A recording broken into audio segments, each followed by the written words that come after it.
I got baptized when I was 12 years old. How could they let me make that decision at that age? I became a personal trainer. Everybody was like, why are you trying to save people's health when you could be saving their lives? Two of my children came to me and said, I don't think I'm straight. So I just said, we're out. We're not going back. My family wanted to see me fall. They wanted to see me fail. If you ever leave, you will never be anything. You will never be happy. You will never be loved. You will never be successful if you leave.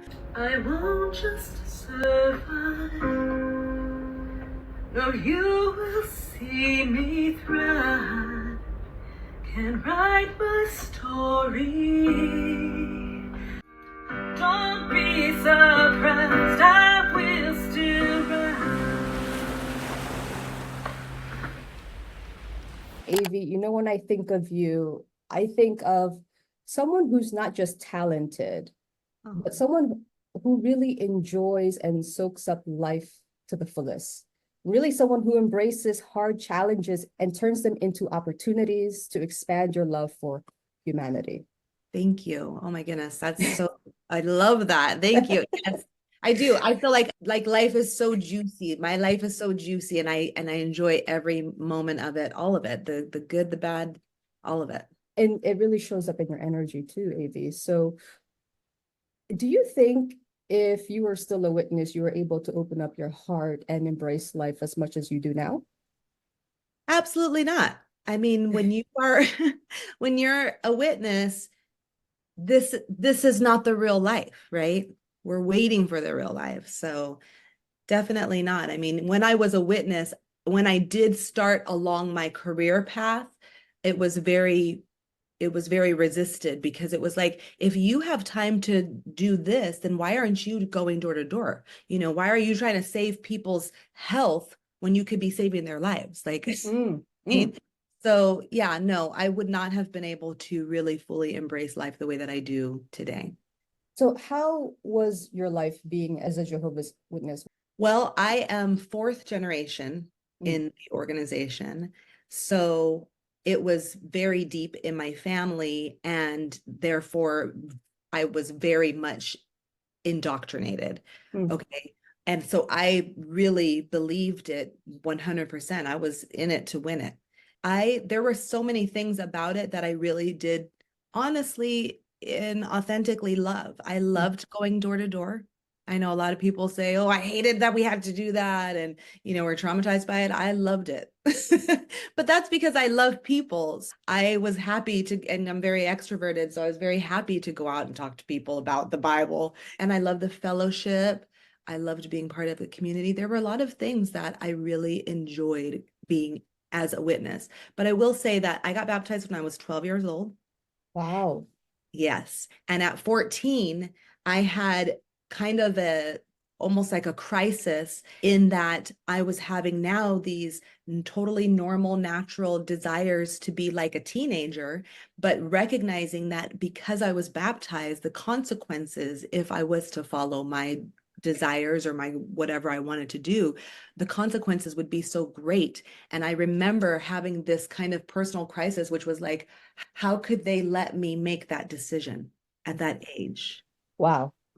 And once I got through that, I never went through it again. But that was real, I'm finding that what many people have in common coming from like fourth generation is that they get baptized really young. Oh yeah. Yeah. I mean, it's expected. It's not necessarily pressured, but it is kind of like, I mean, what else are you gonna do? I It's mean, what like, else did you know, right? That right. was your whole family was deep Yeah. into it. Yeah. It's not like it's a decision that needs to be made. This is what we're doing, Wow. So you got baptized at 12, and then you said you had some kind of is it existential crisis when you were 14? Yeah, when I went into high school and I saw, the opportunities, I wanted to be on the Because you're track, so talented. Oh, be and you're choir. athletic too. So I got to practice with the track team, but I never got to compete because I'm a witness, Right. right? I was on the choir, but so many songs I couldn't sing. And there were Right. just so many just normal, natural things. I was boy crazy. I had boyfriends, but I could never I could never do anything. You know what I mean? And I couldn't go on dates. I couldn't go to any of the parties, nothing like that. So So you had just a natural desire, but it sounds like you also had so much potential and a lot of opportunities that came your way. for sure, for sure. But I never saw any of that as, I would say it was a temptation, yes, but the consequences that would have been experienced were great enough for me to not ever even think about pursuing those things. Yeah, it sounded like you were indoctrinated, and being fourth generation, you were all in. It's Yep. that black and white thinking. So what was the turning point for you, Avi? So the turning point for me was actually, it happened while I was disfellowshipped. So I would say at that point, I was more like a, what do they call it? A POMI, physically out, but still mentally in. Okay. I mean, just a little background on that. I have been disfellowshipped twice. The Mm. first time I got disfellowshipped when I got divorced. They kind of went hand in hand. And then I couldn't live without my family. They did the shunning thing. They took it very seriously, and I gave in. It's like emotional blackmail, right? So you went So back in? I went back in, and I was in for about 2.5 years.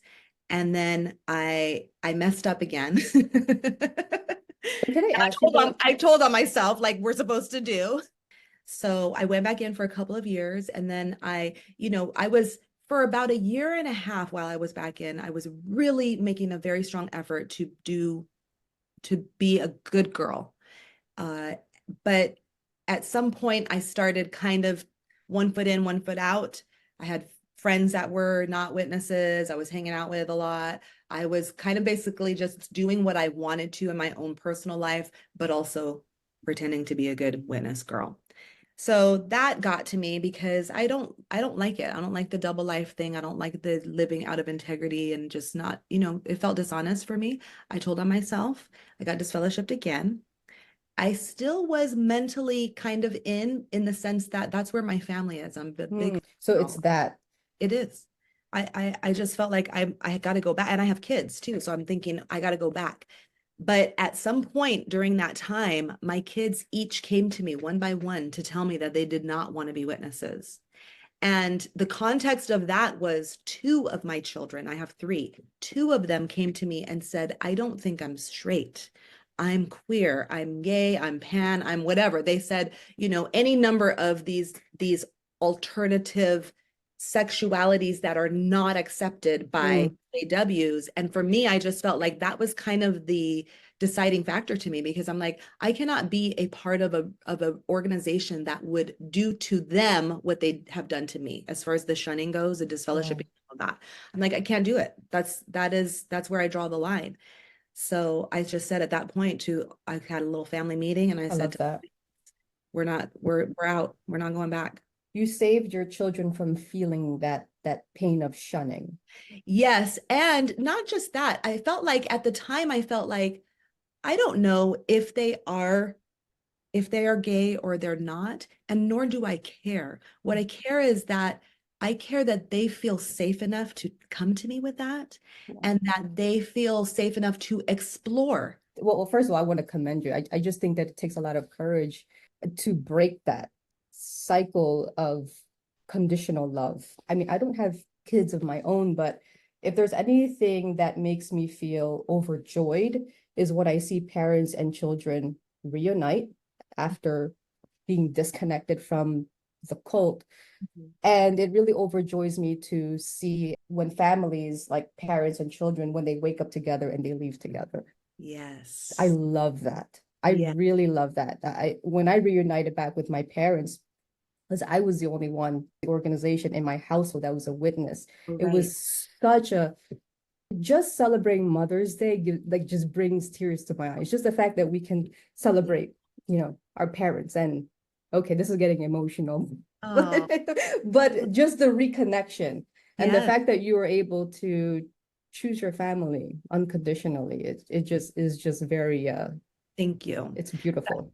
That was, of course, it was very intentional, because by that point, I did recognize the damage that had been done to me being raised as a witness, and knowing that my parents' love for me is conditional. Mine for them is not, but theirs for me is conditional, even since I was a child, because meaning we don't have to be told the words from our parents, I don't love you if you leave this religion. But even as a child, if you're raised in it, you're hearing that messaging from the stage consistently, weekly, that when people choose to leave Jehovah, we don't have a relationship with them anymore. So you know that if you are not a good girl, that you're going to lose your family.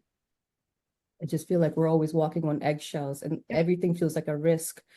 But I think for you to just identify or just even be having that level of awareness, that even to accept that your parents were, that type of love was conditional, that must have, how did that make you feel? Well, I like most people who leave the religion, I did a certain amount of feeling sorry for myself, for sure, for sure. Being a victim, what they did to me and what I missed out on and all that stuff. But I didn't stay there for very long. I think that what helped me a lot to move forward in my life was to forgive them based on the fact that they don't know better. Yes. My dad was also raised as a witness. They are operating from a kind of mental, a set mindset, a very fixed mindset. And I believe that they are victims of an abusive cult. And when I see them that way, I just have compassion for them. I I love feel that. sorry for them. I think just having, just reframing it that way allows you to make peace Yep. with yourself and to just move forward. Yeah. I love that, Avi. Thank you so much. Let's transition from your career from being an XJW to being a farm prep delivery service entrepreneur. How did that start? So, like I said earlier, before I left the religion, I became a personal trainer. That's what I started as. And it was met with a lot of resistance, okay, Oh, from my yes. then husband, my friends, my family. Everybody was like, "Why are you doing this? Why don't you go out in the ministry?" So, but I had a real strong passion for wanting to help other moms because I had gone through a pretty significant weight loss journey and health journey. And as I did that, I recognized that the weight loss was just the weight gain was just the side effect of me neglecting myself and not Mm. prioritizing my health and my needs and my happiness. And that's something that we're definitely taught as witness women and Christian wives, that, self-sacrifice. And so I had sacrificed myself to the point where I was 50 pounds overweight. I was super weak. I couldn't play with my kids at the park. I couldn't climb the stairs without being winded. And it was just enough was enough. And so when I went through my own journey to health, I recognized this is a lot of not just witness women, a lot of women in our patriarchal culture, mothers in particular, are sacrificing themselves to to prioritize their families, which I learned by falling on my face and knocking my teeth out, metaphorically, that that's not the way to do it. That that expression, you can't pour from an empty cup, but that's what we do. That's kind of what we're taught to do. And we're even praised the more selfless we are, right? As moms. So having gone through that, I decided I want to help other women. I became a personal trainer. As I worked with my clients, the thing that they struggled with the most was the food. And so I became a nutrition coach. I started writing them meal plans and recipes and all of that kind of stuff, and they still struggled. So one summer, a family had me come meet with, this was one of my clients. Her name is Bettina. She said, I want you to come meet with my husband and I want you to work with our family this summer. They had 3 teenage boys and a live-in au pair. And I met with them and they said, we're unhealthy. Here's what all of our issues are. And we want our kids to not struggle. Two of their teenagers were already struggling with their weight because they were just junk food all the time. And so we did pantry clean outs, we did juicing sessions. I taught the au pair, we did cooking lessons. And then I was also preparing their food at my home and bringing it to them too. I was with them like every day during the summer. And as we did that, I documented not them, but just the food and the projects, and I shared it on Facebook, and pretty soon people were like, I didn't know you did this. I want you to do this for me. That's That's how my amazing. business started. So Yeah. and that was still so you started that when you were still a witness, correct? Your personal training and then So when I you were got prep. disfellowshipped the first time shortly after I became a personal trainer. That was, I guess, part of the, and maybe that was part of why my family didn't like me going that route, because maybe they saw that I was kind of on my way out. I was, at that point, I was empowered in a Oh, way that scared them. wow. That's really, You are an empowering woman. yeah, I, thank wa- you. I want to ask you because there were a lot of restrictions, obviously, like you had your own personal restrictions as a woman being in the Mhm. organization. I want to ask you, how has your business transformed since you broke away from not just the indoctrinations, but just the like the rigorous meeting schedules? I want to say that the thing that I feel like held me back the most as a witness in business is that we are supposed to be content with sustenance and covering. We're not supposed to be seeking riches or accolades or glory or any of that. And so there was definitely a restraint on me as a witness trying to grow a career. Mm-hmm. And so being released of that allowed me to dream Mm, and and to believe that I could achieve my dreams. mm. And so I think that was really the big thing. I think as a business owner, that owning your own business requires a lot of you personally. Like, it's not just business. I can look at certain times in my life where I'm struggling with something and my numbers are down. My personal energy and self-belief has a direct impact on my business in a very real way. So all of that got better when I left. That's so true because I know vendors, witnesses who are entrepreneurs and they're vendors, and when they were witnesses, they couldn't sell like cigarettes or anything like Mhm. that because Mhm. it's a conscience thing. Right, There is right. so many conscience-based decisions you couldn't, So right? many constraints. Yeah. So yeah, Mhm. and you always felt probably maybe a little guilty if you're not Right. prioritizing the kingdom first. So Yeah. so Avi, did you have when you were starting your business, did you have any JW programming that you had to face since leaving? Like, did you have any money phobia? Did you have any self-esteem or just a fear of selling, which I don't feel like you have. You don't Oh, have that. no, I did. I had so many things. It's funny. It's interesting how much things can change in a short period of time too, where you look back and you're like, wow, that was a whole different life.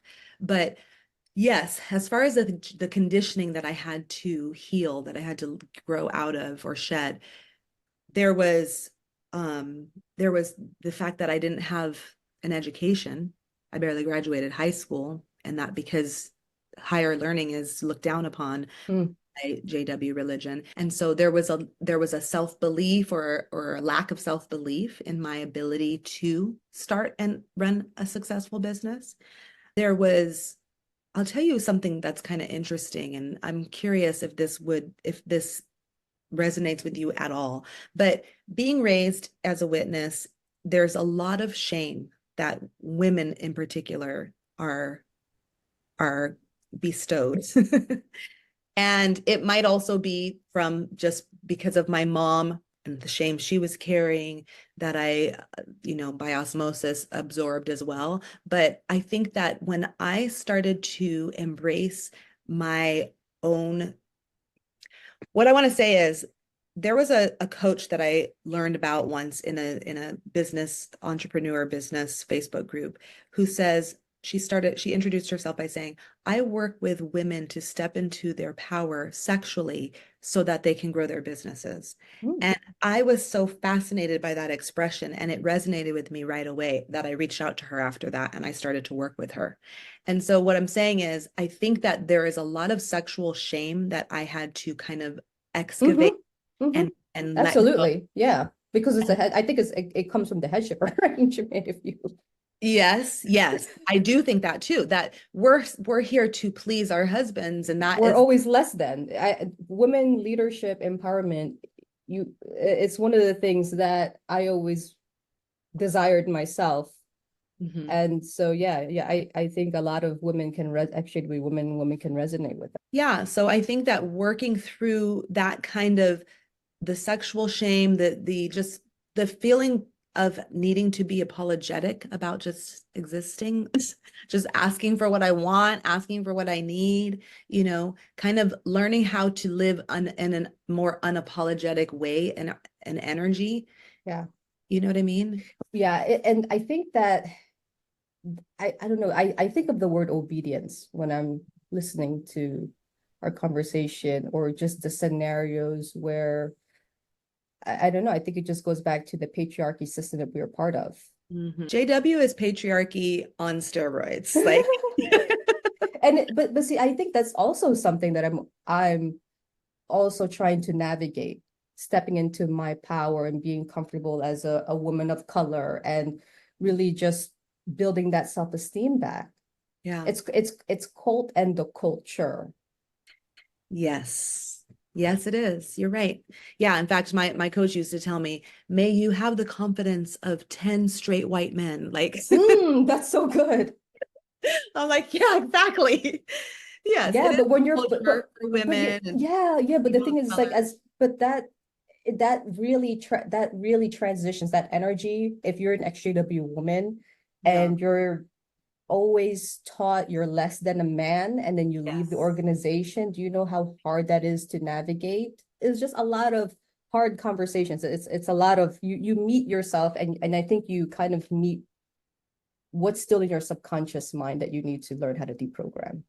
It's just opportunities. Great expression. You meet yourself. Yeah, exactly. That is one thing that business definitely is a mirror for yourself. It shows you everything that you still need to work on and what you're still, what you may not even realized you're Yeah. carrying. Yeah.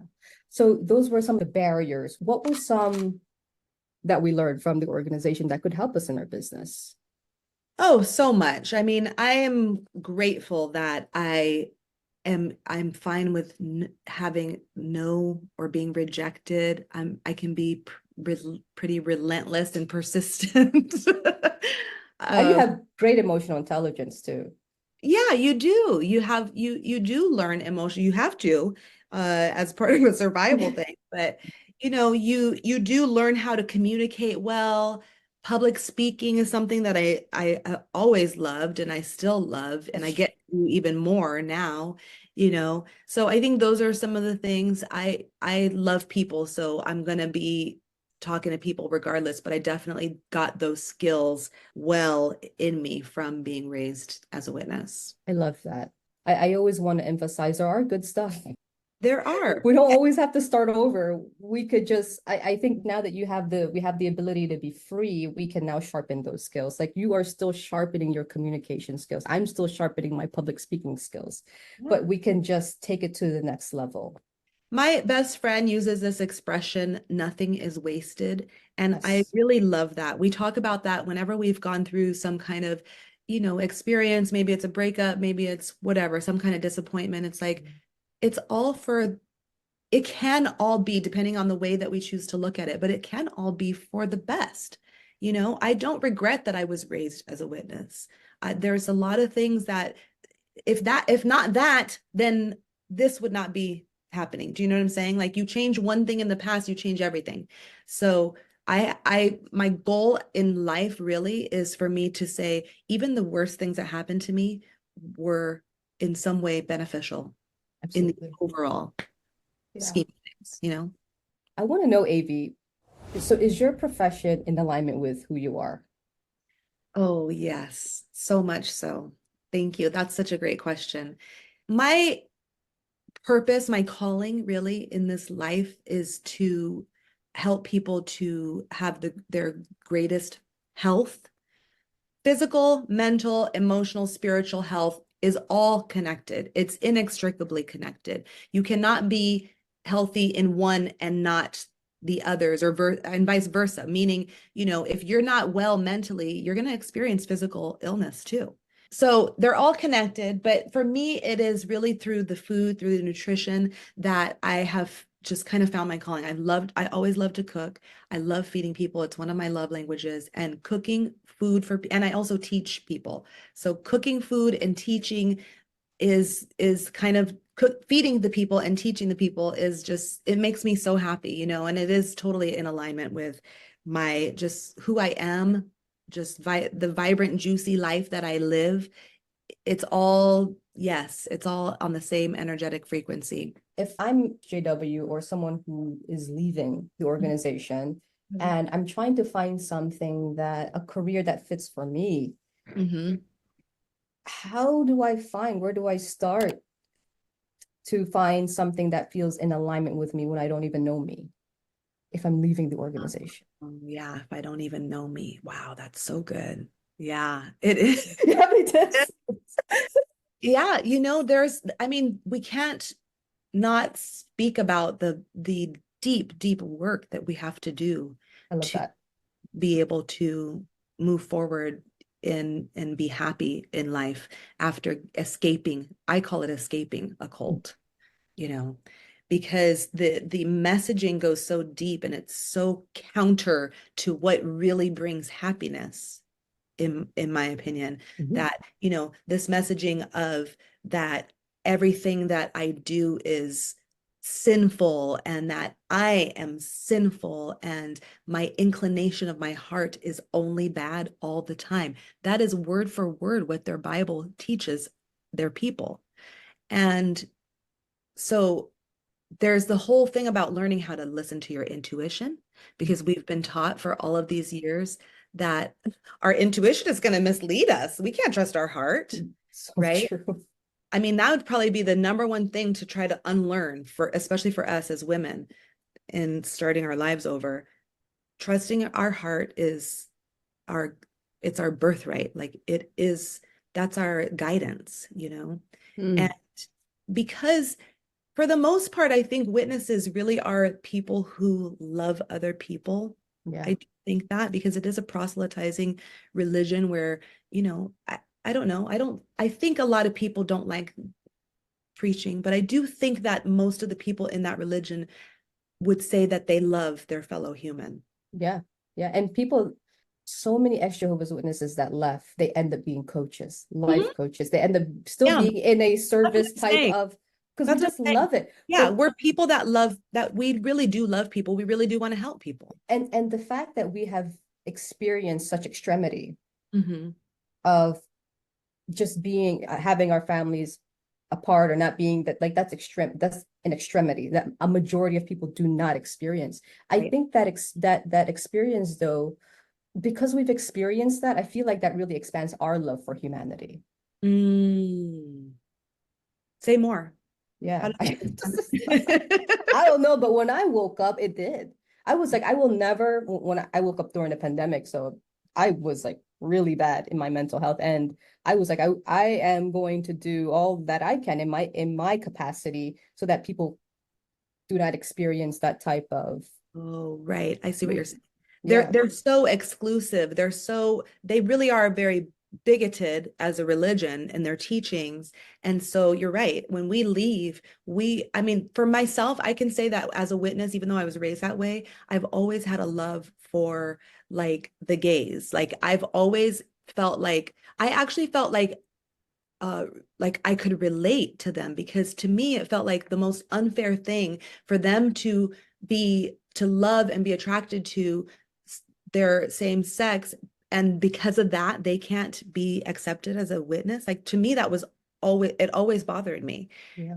But I felt like I related to them too, because I just felt like there was nothing that I could ever do to be good enough to be accepted either. Wow. So anyways, I mean, just that to say that was all just to say that I see what you're saying, that when we leave, we are now free to show more love to humanity because we're not sitting in judgment of everybody.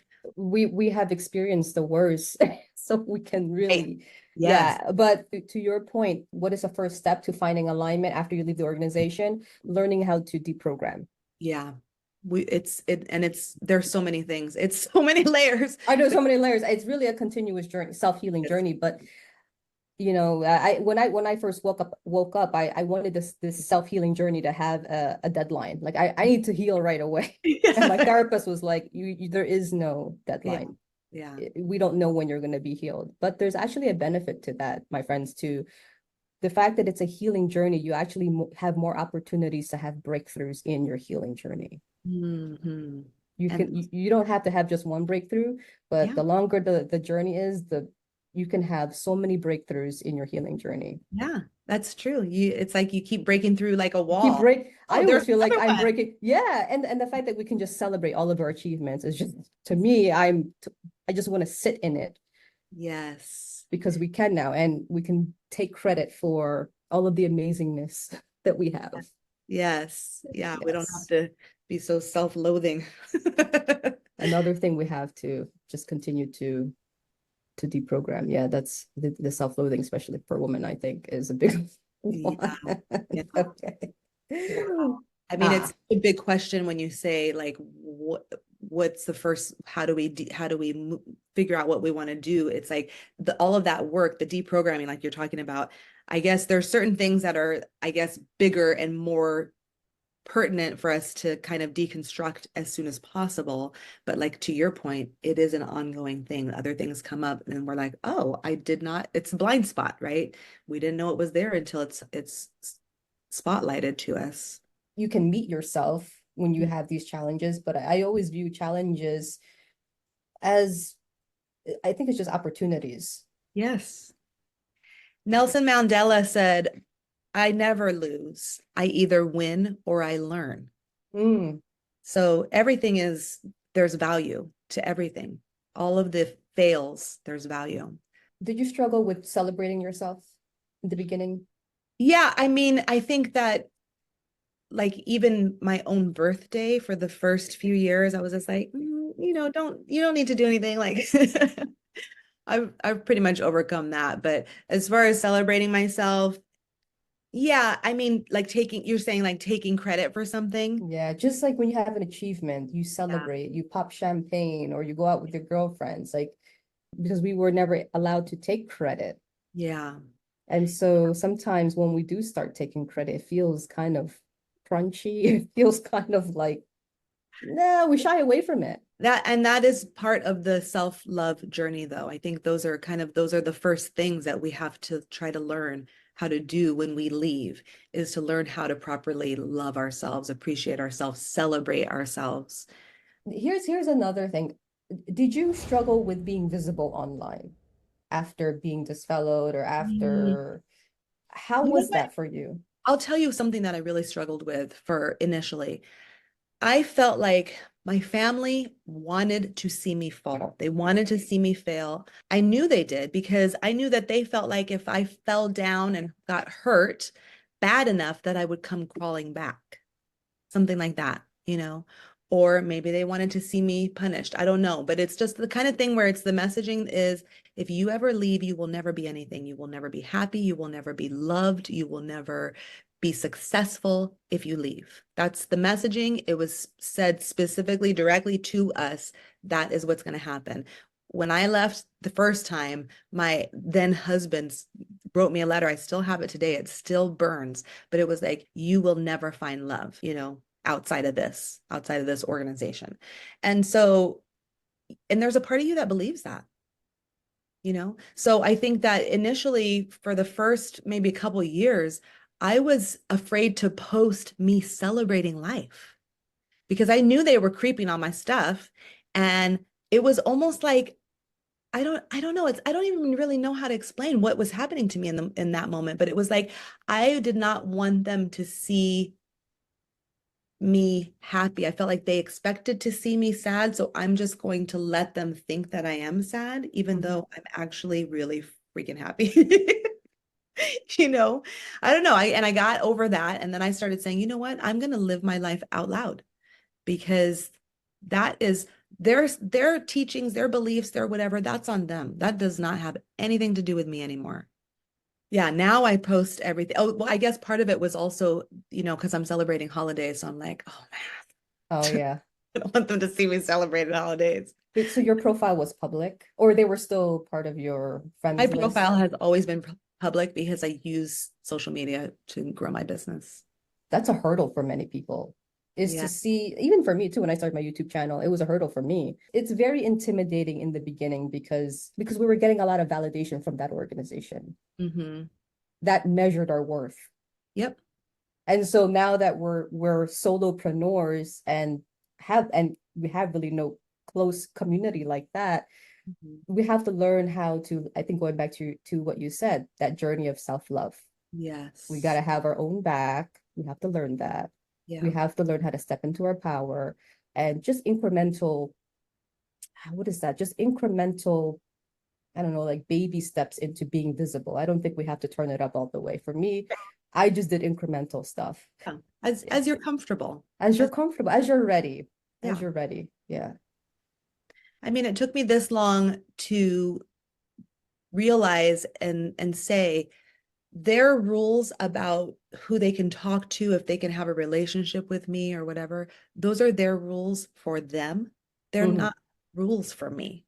And I only just realized just a couple months ago that, wait a minute, they won't talk to me, but that doesn't mean I can't reach out to them. Their rules don't apply to me. So That's very the true. Yeah. reason that means something for me is because my dad is 70, he's about to be 77 years old. And his health is okay, but I don't know how long he has. It's totally tragic that we're wasting these years where we could be loving each other. But just because he does not want to have a relationship with me or talk to me does not mean that I cannot reach out to him, email him, send him letters, and not to browbeat him or anything, but just so that I know that when the time comes, I've said everything that I need Oh, to say. You know what I'm saying? yeah. I think having that perspective is healthy to still have that string of connection with Yeah. your parents. So that's Oh, very cool. Going back to your meal prep service, mhm. I don't know why this is coming into my mind, but I wanted to know if was that choice influenced by your belief of paradise? I want to say that because, like we believe in perfection and healthy bodies and healthy eating. And Yeah. and the reason why I wanted to know too is because a lot of my decisions were influenced by the organization. I went to school for architecture and design just because I envisioned paradise. But Oh, that wasn't in alignment with me. I can't do math for yeah. nothing.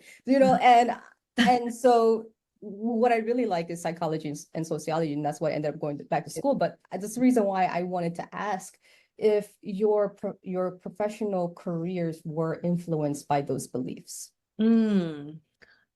I don't think that they were influenced by the beliefs in that way. They might have been influenced by the belief of we need to take care of our bodies right now. I have seen people in that religion neglect their health, completely neglect their health because they think paradise is going to be here tomorrow and die younger than they needed to. That's so And true. develop all kinds of diseases. I can name people that I've seen that happen to. So I think that their teachings did not necessarily influence me to do what I'm doing. If anything, they had the The reverse post. effect, you know what I mean? Of okay, no. Let me help these sisters Now. out. Yeah, yeah, Life yeah. is now. Paradise is here. Paradise is what we create in our mind about our circumstance in our life. So Yeah, why do we have to wait for paradise? You're right. right. I'm not going to put off being healthy today. I want to live as long as I can in as healthy of a body as I can. And that is why I live the way I do. And that's why my business is designed that way as well, to help people do the same. Yeah, it sounds like it's just your purpose. It's part of your purpose as part of AV. So for people who may still be pondering whether they should leave or not, or too scared to leave, what do you wish people knew about leaving and starting over AV? The thing that I wish people knew the most about leaving and starting over is that it's great out here. We were taught so much fear of worldly people and the world. And the world is amazing. There's this expression, seeing is believing. And I have been contemplating that a lot lately. And I think that it's actually believing is seeing. Because if you believe something, If you believe that people are terrible and the world is terrible and the world is awful, that's all you're going to see. That's And so good. that's how the witnesses are. They look at the news because they're looking for signs that the end is here. And you know what I mean? They believe that it's just so evil. The world is so evil. But I can tell you, as being now completely out, mentally and physically out for almost 5 years now, the world is beautiful. It's filled with beautiful people that are just doing their best, just trying to be good to other people, not because they think that they're going to go to paradise or because they think they're going to, whatever, just because they want to be good people. The world is full of them. They're not wicked. And we're part of it, by the way. So embrace it. Like if you're still in the witness world and you're thinking and you're scared, it's understandable. They have put that in you, but it's not what you think. It's beautiful. It's full of people who want to help you, that want to support you. When you become just really authentic and ask for help, people will come out in support of, you know. Yeah. I really love what you said there. It's believing. What you believe is what you see. That's so good. Use that. Right. The common saying is seeing is believing. Like if I see it, then I can believe it. But the truth is, our beliefs create our reality, right? That's very good. Yeah. Yeah, I think that's why a lot of us get stuck when we leave because we believe that stuff. And so we continue to have bad things happen to us. Do you know, when I was still a witness and I was talking to my then brother-in-law who was not a witness, he said something to me that was like, he said something like, I just don't believe that my washing machine is going to break because I'm not a witness. And the way he said that, it impacted me. I was a witness still at the time. And I was like, it is kind of silly, isn't it? That we believe so much. There's so much fear about, the world, we have so much fear about it. We have so much fear about not being able to succeed or not being able to, to accomplish anything without the protection of the congregation. And if we believe that, then we're going to stay scared. We're going to stay small. We're going to stay in our house. We're going to, you know what I mean? So it's really important that we focus on identify what is our belief about the world. So that's the first step, is to identify what do we believe about the world. Yes. Okay. And I think just confronting those beliefs, right? Mm-hmm. And maybe just now that we have the freedom, now that we've stepped out, we actually heightened our freedom of choice. Right. So now we can probably decide, well, do I believe these beliefs? Yeah, just be curious. You don't even have to just throw them all away. You can just one by one say, okay, so I have believed that the world is evil. Do I really still believe that? Do I believe that? What does my immediate, what do I see when I go out? Let me just test it out. Let me go out with an open energy and go out, spend a day out in the world interacting with people and come back and say, the world is evil? I don't think so. It sounds like be curious, question. Yeah. Be open. It's okay to ask questions. And just use your freedom to choose. Yes. Just feel what feels in alignment and what feels true to you versus what was told to you. Yes. Right. And that's part of it too, is identifying, what is my intuition and what is my conditioning? I love that. Yeah. Something we also have to get used to, because again, another programming is we cannot trust Exactly. ourselves. Exactly. Which I think causes a lot of overthinking, a lot of being stuck, a lot of lack of progression, because we can't make decisions, because decisions were always made by for me, the headship arrangement, right? Yep. Yes. Very, very destructive teaching that we can't trust our own hearts and our own intuition. So what has been the most freeing, most liberating experience in your healing journey so far, AV? What has been the most liberating experience? I mean, I could say something like skydiving, a very exciting event which I would have never done as a witness. That's a liberating experience. It's a peak experience for sure. But I feel like it's just kind of more been the whole process of learning how to be unapologetic about just being myself. Wow. That's the biggest thing, really. Learning how to put up healthy boundaries, to Oof. not always say yes to everything, to not feel like I have to just pour out, pour, just whatever anybody needs or wants of me. It's something that is intangible. That's the Mhm. most liberating experience for you, not something that's tangible, nothing that's materialistic. The most liberating experience for me is just being able to serve people in a way that comes from my authenticity. Yeah, that's it right there. Being able to live in an authentic way and unapologetically. It's Yeah. that. Yeah, because even when we were doing service, it's like you said, it's helping people, but that doesn't necessarily mean that's you.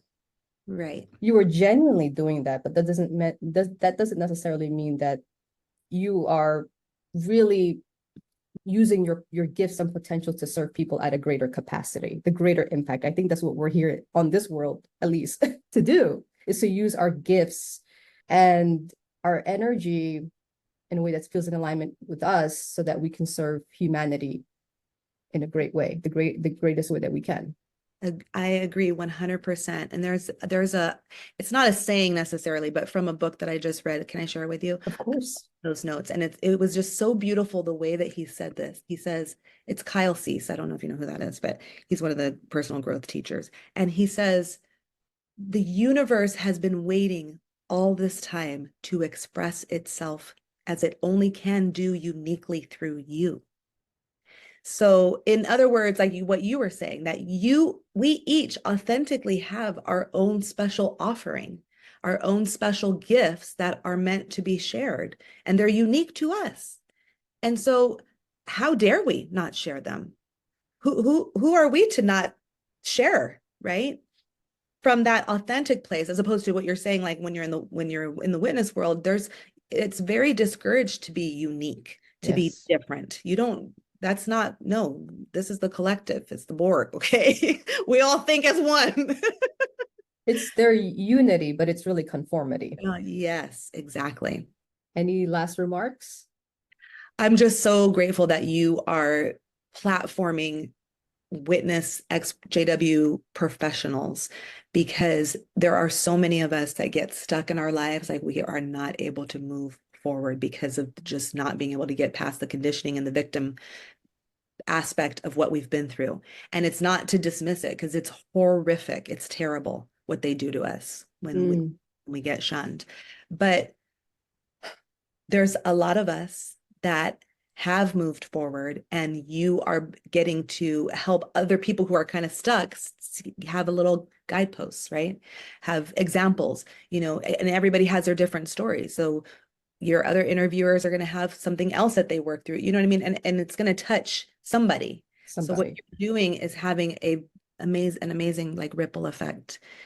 You're gonna and so like you're doing your interviews, someone listens and is impacted by it, and then they go and change somebody else's life, and then they go and change, you know what I'm saying? Like what you're doing is profound. It Thank really is. you. And it's so helpful for the people who are trying to get out. Imagine how many people are in that, Wow. Yeah. the people who are physically in and mentally out, because it's so scary. I was physically out and still mentally in. Scary. Yeah, But right. yeah, It right. It is scary because you don't know what's on the other side. But here we are to tell you. it's my gosh. And it is just such a beautiful thing to see XJWs thrive. Yes. We deserve it. Yes. And it just feels great to there's so much strength in that. It's just having that same struggle, Right. but also having that same growth mindset that we want to help and serve. It's a special connection, special bond. It is. It is. Like I want to hug you and just be like, I'm proud of you, Aubrey. I'm so I'm proud proud of of you. you too, because Proud of us. I love your level of unconditional love. I love your brightness, your vibrance, your energy, your spirit. Thank You encourage me in such a way you don't even know. So I you. appreciate you so much. And yeah, thank you so much for having this interview. And oh, how can people find you? I am most active on Instagram. Honestly, I pretty much post everything that I do on Instagram on Facebook as well. So with my name on Facebook, AV Green. On Instagram, it's my book name, which is A Plate of Self-Care. Oh, So wow. yeah, I published a book a couple years ago. This is it, A Plate of Self-Care. Oh my A Plate of gosh. Self-Care, heal your relationship with your body and food today. So yeah, it has a bunch of recipes in it. But it does have my story in there. I don't necessarily name the religion Jehovah's Witnesses, but I do talk a lot about the breaking free from the conditioning of it and all of that whole journey. I love that. I love that. And I'm just gonna put that all in the show notes, your book link, your social media link, so people can reach out to you. Thank you. Yeah, on Instagram, it's just that, A Plate of Self-Care. Thank you so much. Thank you. Thank you, Yeah, Avi. thank So always remember, my friends, to own your story, own your power, and live your truth.